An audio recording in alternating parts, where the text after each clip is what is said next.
Amados irmãos, saudações em Cristo Jesus. Nós queremos meditar neste dia a respeito de um tema importante para as nossas vidas, sobre cultivar um relacionamento com Deus, cultivar a nossa vida espiritual, buscar a maturidade como cristãos. Nós queremos ver sobre este tema no texto que se encontra na segunda carta aos Coríntios, no capítulo 6, dos versículos 16, parte B, em diante. Este texto ele foi escrito por Paulo em um contexto em que ele havia primeiramente escrito a primeira carta aos Coríntios, para que ele pudesse então admoestar aqueles irmãos acerca de vários pecados que estavam sendo cultivados até pelos membros daquela igreja e que era necessário abandonar esses pecados. Esses pecados, e assim como todo e qualquer pecado, atrapalha a vida espiritual das pessoas e principalmente da igreja, afastando a comunhão da igreja com Deus. E era necessário então corrigir estas coisas. Agora, Paulo então escreve uma segunda carta, dizendo que, olha, ele havia escrito a primeira carta, havia admoestado, e muitos haviam se arrependido, voltado nos seus caminhos, deixando a prática do pecado. E que agora Paulo fala então da necessidade de continuar no amadurecimento.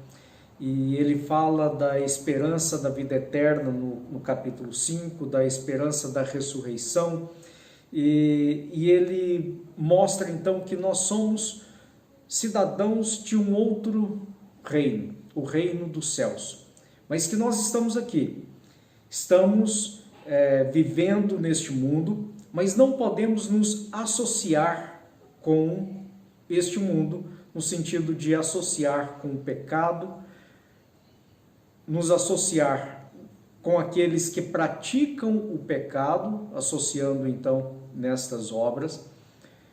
Não podemos então ter harmonia, assim como Cristo Jesus disse que não há como ter harmonia entre Deus e o diabo, entre Deus e o mal, porque se nós formos servir a Deus e a Satanás, ou haveremos de agradar a Deus ou agradar a Satanás. Não há como agradar os dois. E com certeza Deus não admite então que nós venhamos a nos associar com o mal, nos associar com o pecado. E depois de Paulo dizer então que nós não devemos nos colocar em julgo desigual, ou seja, nos associando a quem não é cidadão do reino dos céus, para a prática daquilo que não é próprio do reino dos céus.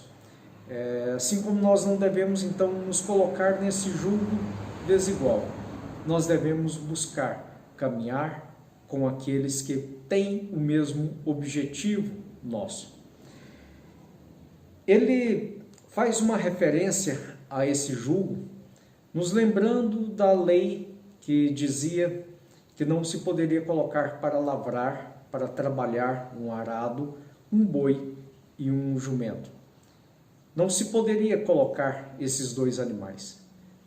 São forças distintas, tamanhos distintos, passo, o andar distinto. Fazendo então uma referência como sendo uma ilustração para nós. Como que nós vamos andar buscando a santidade?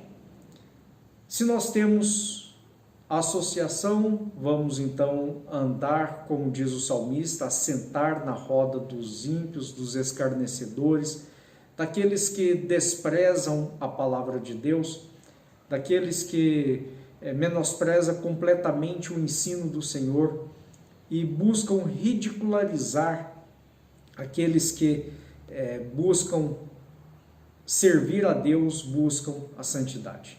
Não há como fazer isso. E ele adverte para estas coisas, mostrando então algo que Deus falou para o povo de Israel, algo muito importante, porque Deus estima o povo de Israel e Deus utilizou este povo para ensinar a nós o relacionamento nosso para com Deus. E ele diz assim, no versículo 16 do capítulo 6 da segunda carta aos Coríntios: que ligação há entre o santuário de Deus e os ídolos? Porque nós somos santuários de Deus, do Deus vivente, como Ele próprio disse: habitarei e andarei entre eles, e serei o seu Deus, e eles serão o meu povo. Por isso, retirai-vos do meio deles, separai-vos, diz o Senhor, não toqueis em coisas impuras, e eu vos receberei. Serei vosso Pai, e vós sereis para mim filhos e filhas, diz o Senhor Todo-Poderoso. Tendo, pois, ó amados, tais promessas, purifiquemo-nos de toda a impureza, tanto da carne como do espírito, aperfeiçoando a nossa santidade no temor de Deus. Amém. Irmãos, Paulo já havia nos dito que a lei ela foi dada para servir de ensinamento sobre a santidade de Deus. E a lei foi como que o cuidador, o professor do povo de Israel. E eu vejo que Paulo coloca que o povo de Israel era também o professor dos cristãos. A vida do povo de Israel, incluindo também a lei, incluindo o modo como eles andavam, tudo isso serviu para que pudesse ser ensinamentos para nós. E o próprio Paulo faz isso com autoridade, pegando então uma palavra dita aos israelitas acerca da sua vivência na terra, acerca do momento em que eles deveriam passar na terra e não se associar com aquelas pessoas que estariam em volta deles, porque eles tinham deuses diferentes e o povo de Israel tinha o único Deus, o Deus Todo-Poderoso. E ele diz, olha, não vos associeis com eles, não andeis com eles. E se você, nas palavras em que Paulo relata aqui, se vocês se retirar do meio deles, se vocês não tiver a convivência na prática do pecado que eles têm, então eu vos receberei. E ao receber, Deus diz então para o povo de Israel, então eu serei o vosso pai, e vocês serão os meus filhos, e vocês andarão de acordo com as bênçãos que haverei de derramar sobre vocês. E eu vos tratarei como filhos e filhas. E agora Paulo diz então que isso também é ensinamento para nós. E que estas mesmas promessas para o povo de Israel poderia ser aplicada então a nós cristãos. Nós precisamos, sim, olhar para a palavra de Deus, pegar os ensinamentos que nós temos, as promessas que nós temos lá no Velho Testamento e buscar para ver de que modo que elas são aplicadas à vida do cristão. E Paulo está dizendo que essas promessas aqui, que Deus fez, que se eles não associassem aos povos daquela terra que adoravam a outros deuses, Deus então os tomaria como filhos e seria como pais para o povo de Israel. E Paulo está dizendo, isso aqui também nós podemos aplicar a nós cristãos. Ele está dizendo aos coríntios, a um povo que não era judeu, e ele mesmo se coloca como sendo então o apóstolo dos gentios, e nós como os gentios então recebemos essa palavra. É muito bom nós olharmos para as promessas e falar que essas promessas aplicam-se a nós também. mas é preciso nós olharmos também para as advertências e também advertências de disciplina que Deus faz para o povo. Se nós queremos ser tratados como filhos, nós precisamos então ver que Deus, ele é um Deus que se relaciona com seus filhos. Quando olhamos para a vida de Abraão, vemos que Deus fez promessas para ele, para que ele pudesse sair da terra de Ur dos Caldeus, ir para a terra de Canaã, e que ali ele seria uma bênção e bênção para todas as nações. E Abraão certamente começou a achar que aquela promessa estava muito distante. Ele sai num período de dificuldade, de provação para Abraão. Deus não havia mandado que ele saísse da terra, mas por conta própria ele sai, vai para o Egito, começa a se envolver com o povo daquela terra. O que é que acontece? Deus disciplina Abraão e Deus faz com que ele volte para a terra prometida. Nós precisamos olhar para as admoestações que Deus faz para o povo de Israel e aplicar também às nossas vidas. E Deus diz para Israel: sede santos, porque eu sou santo. Nós precisamos cultivar, então, a santidade nas nossas vidas. A história do povo, a história de quando o povo se afastou de Deus, a história do período dos juízes, por exemplo, era constantemente o povo se voltando para Deus quando havia um juiz, e quando não tinha nenhum juiz, no período de 300 anos, foram vários juízes que tiveram, quando não havia ninguém liderando o povo, cada um andava pelo seu caminho, cada um procedia como achava que deveria, e ninguém seguia fielmente os mandamentos de Deus. E o que acontecia? Juízo, disciplina sobre o povo. Quando vemos a nação de Israel com o rei, também, se havia um rei que estava com o seu coração voltado para Deus, a nação ia bem. Se eles se afastavam, Deus disciplinava aquele povo. E houve disciplina de tal modo que eles foram levados para um cativeiro. E foi necessário que depois Esdras e Neemias ensinasse o povo a se dedicar a Deus, ensinasse o povo a viver uma vida santa, dedicada a Deus. É preciso, então, nós olharmos para o nosso relacionamento para com Deus e julgarmos por nós mesmos como está o nosso relacionamento para com Deus. Mas, sobretudo, nós precisamos nos aproximar de Deus e dar liberdade para o Espírito agir em nossas vidas. Porque é o Espírito que nos convence do pecado, da justiça e do juízo. É Ele quem vai nos instruir acerca da vontade de Deus, vai nos revelar a vontade de Deus que já foi revelada e escrita, mas que nós mesmos, se não for guiados pelo Espírito, não podemos compreender qual a vontade de Deus para as nossas vidas. O relacionamento com Deus é preciso ser cultivado.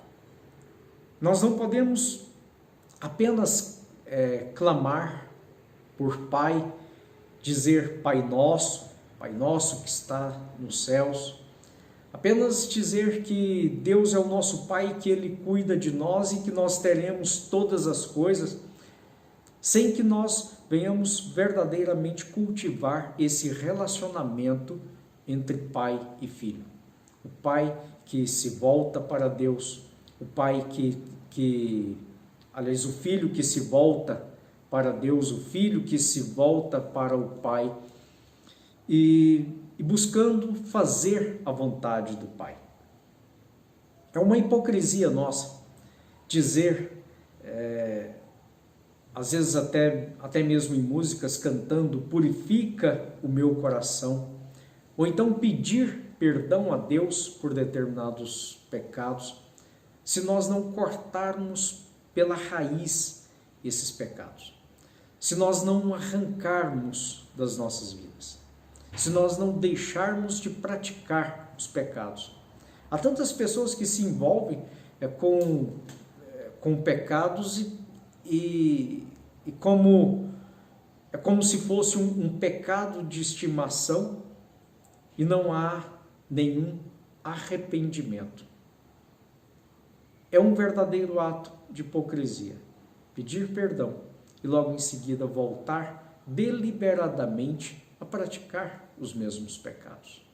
Nós precisamos então buscar o arrependimento e o abandono por completo da prática de qualquer pecado. Há muitas pessoas que pensam, mas eu não tenho nenhum pecado na carne, não pratica nenhum pecado, não pratica a imoralidade sexual, não pratica o roubo, não pratica nenhum homicídio. E como então, de que eu tenho que me arrepender? Acontece que, como nos diz o Paulo aqui no primeiro versículo, no capítulo 7, tendo, pois, ó amados, tais promessas, purifiquemo-nos de toda a impureza, tanto da carne como do espírito. Há aqueles pecados que são no espírito, o pecado da inveja, o pecado da falta de amor pelo próximo, o pecado dos pensamentos impuros e que são cultivados e se voltam para eles. Tudo isso precisa ser abandonado. Nós não podemos nos esquecer que na parábola do filho pródigo, existe o filho pródigo que para nós nos parece ser o principal personagem. Há pouco nós falamos sobre isso e falamos também do pai amoroso, então, que para nós nos parece ser o personagem principal, é o pai amoroso, mas ele tinha também ali um filho que não conseguia se relacionar com o pai, porque a inveja estava no seu coração, o sentimento de merecimento estava no seu coração, e nós não podemos cultivar o sentimento de merecimento, achando que Deus é nosso devedor, que Deus está devendo para nós devido à nossa dedicação. Os fariseus sentiam assim. Os fariseus achavam que Deus estava devendo para eles. Mas nós não podemos ter esse sentimento. Nós devemos confessar os nossos pecados e arrepender. E dizer, Senhor, não sou digno, não sou merecedor de nada. Mas o Senhor tem me tratado como filho e eu te glorifico por isto. Nós precisamos ver as bênçãos que Deus tem derramado sobre nós. E devemos nos apressar para fazer isso. Paulo, em Romanos, no capítulo 13, versículo 12, ele nos diz assim: a noite está quase acabando e o dia logo vem. Está dizendo então que nós estamos vivendo em um período que é considerado um período das trevas, porque Cristo Jesus não está ainda conosco, mas Cristo Jesus virá, e quando ele vier, então será dia.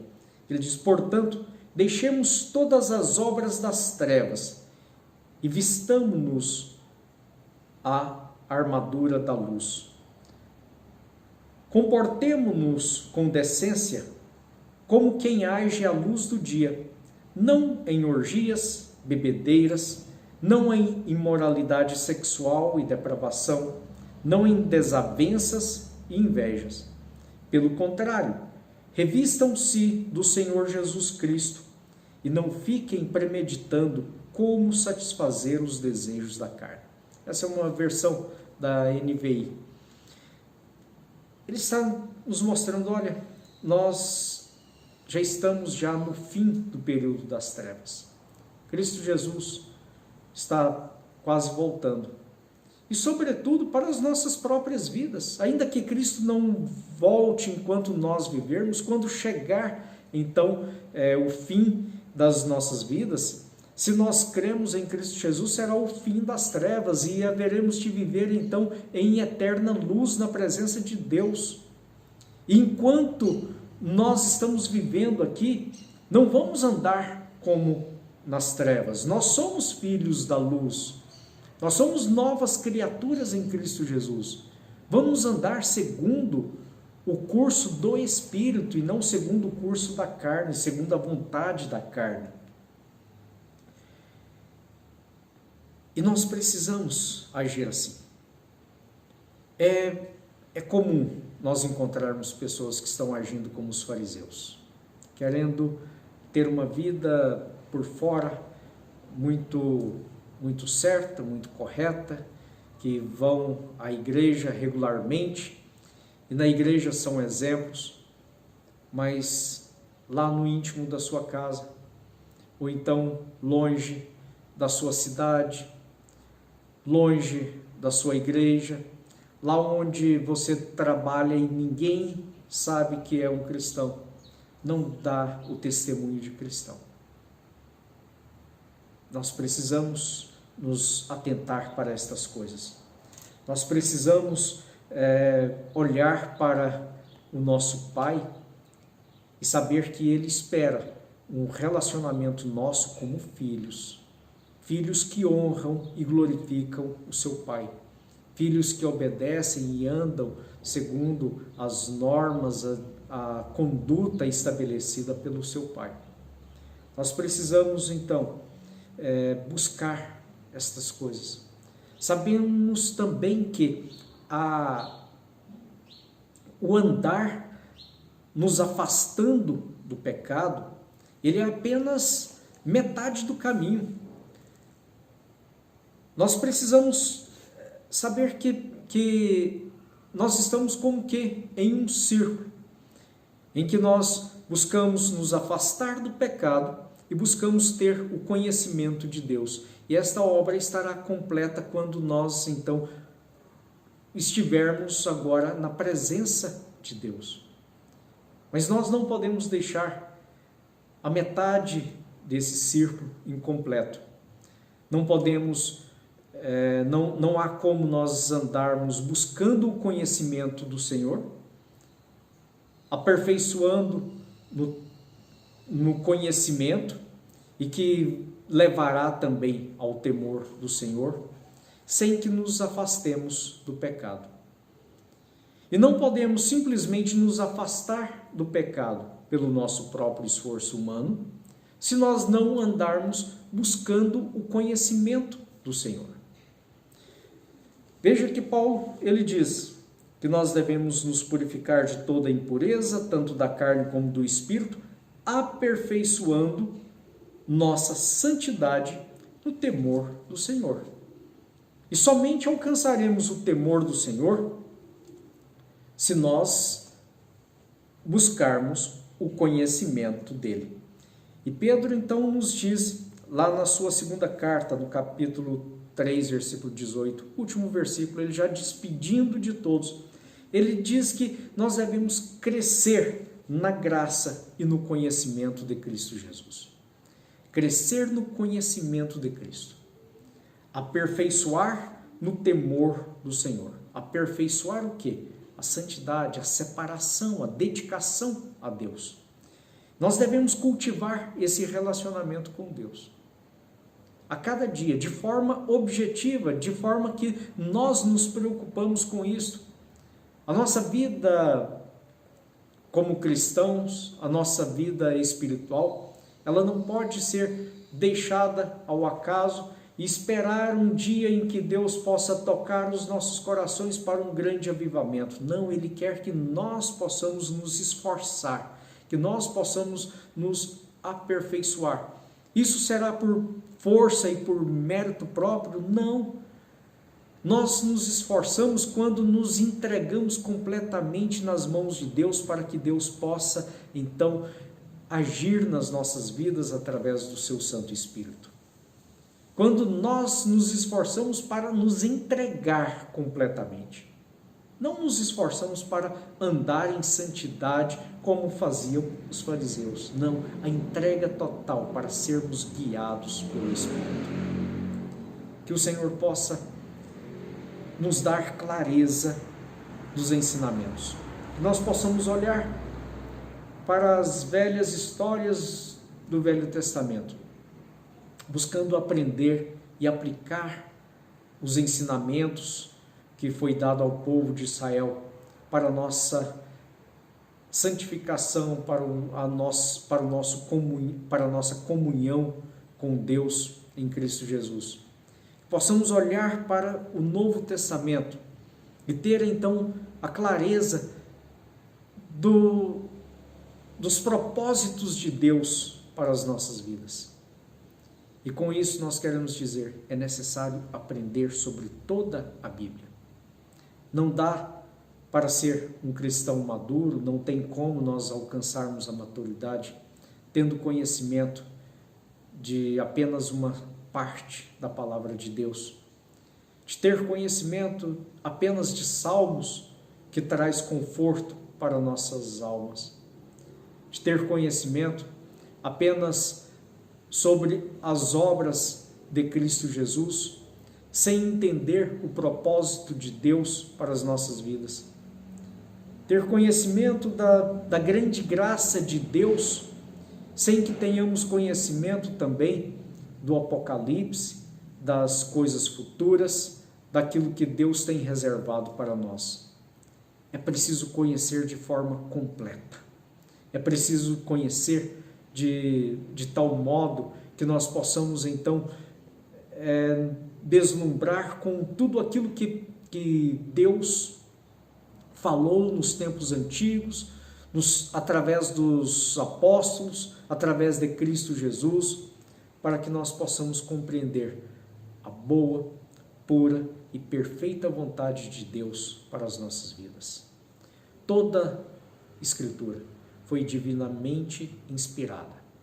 Toda Escritura foi dada por Deus para que nós possamos então ser corrigidos pelo Espírito.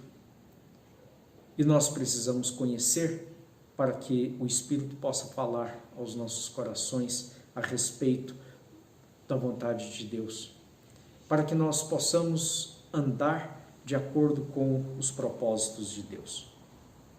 Que Deus possa nos abençoar, que Deus possa a cada dia dar revelação da sua palavra aos nossos corações, mas que para isso você se disponha a ler a palavra de Deus, você se disponha a passar momentos em meditação na palavra de Deus e que você se disponha a orar a esse Deus maravilhoso, a esse Deus que pode ouvir a petição de um homem tão pequeno, de um homem que é pecador, de um homem que não merece a graça de Deus, mas pela sua misericórdia ele nos alcança.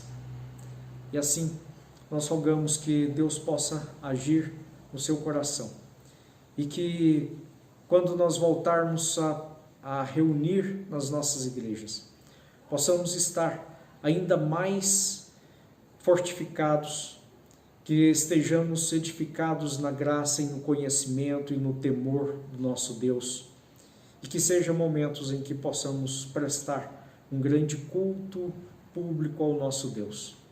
Oremos. Pai de amor, louvado seja o teu santo nome, pela tua graça, pela tua misericórdia que tem nos alcançado.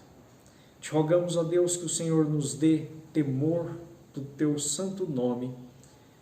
Te rogamos que o Senhor nos dê conhecimento da tua palavra.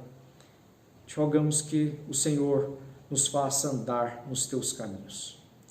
Que sempre prospere a tua vontade nas nossas vidas e que o teu Santo Espírito tenha liberdade para nos conduzir conforme a tua vontade.